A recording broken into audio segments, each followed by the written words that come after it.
શ્રી કૃષ્ણ, સ્વાગત છે તમારું મેજિક કિચનમાં। આજે આપણું મેનુ છે કાજુ મસાલાનું શાક, પંજાબી સબ્જી અને પરોઠા। કાંદા છે એને ઉકળતા પાણીમાં એડ કરી નાખશું અને ઉકાળશું। અને આ 15 થી 20 કાજુ છે અને ઉકળવા દે, આ ટ્રાન્સફર થવા દેવાના। હવે આપણે આને ઓસાવી લેશું।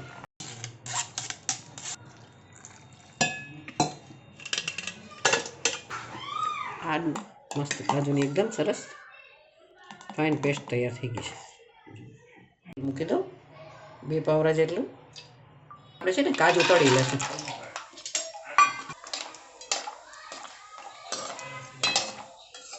સતળાઈ ગયા છે ને, કાજુને કાઢી દો। કેપ્સિકમ ઓપ્શનલ છે, તો તમારે નાખવો હોય તો નાખવાના, નહીં તો ન નાખો તો ચાલે। અમારે બધાને બહુ ભાવે છે કેપ્સિકમ વાળું શાક।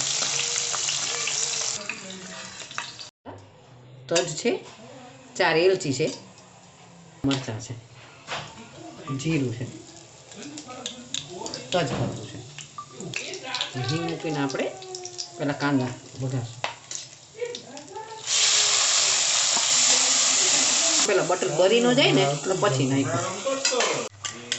તો ગાર્લિક નાખશું આપણે, એકદમ ઝીણું ચોપ કરેલું છે, એને પણ સાતળવા દેશું એકદમ। હવે આ આદુ મરચાં લસણની પેસ્ટ, ઓલા ઝીણા સમારેલા લસણ જ હતું।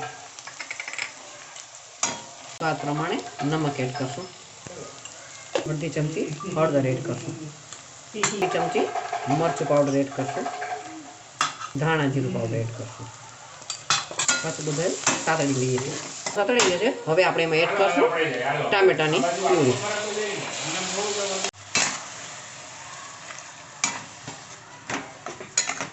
હવે આપણે કાજુ અને કાંદાની જે પ્યુરી બનાવી હતી ને એ એડ કરી દઈએ।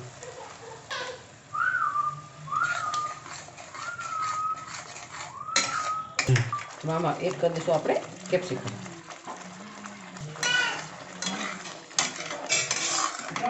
કિચન કિંગ મસાલો એડ કરશું થોડો।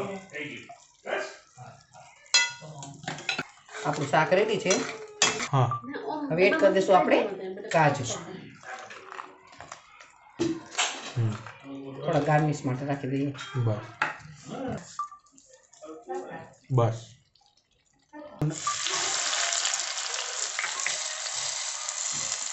એડ કરશું મરચું,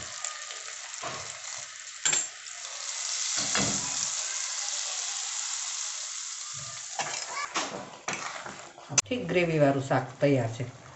તો ભાઈ આપણું કાજુ મસાલા મસ્ત પંજાબી શાક તૈયાર છે અને કાઠિયાવાડી સ્ટાઇલ બનાવ્યું છે। તમે એક વખત બનાવજો અને ચાખજો, જો એની ગ્રેવી કેટલી થીક છે, સરસ। જો ટેસ્ટમાં તો એકદમ બેસ્ટ બન્યું છે અને પરોઠાની સાથે, નાન સાથે કે રૂમાલી રોટી સાથે, બધા સાથે બહુ મસ્ત લાગે છે। બનાવજો, એક વખત ટ્રાય કરવા જેવું છે। ફરી મળીશું નવી રેસીપી સાથે। Thank you. કેવું બન્યું છે,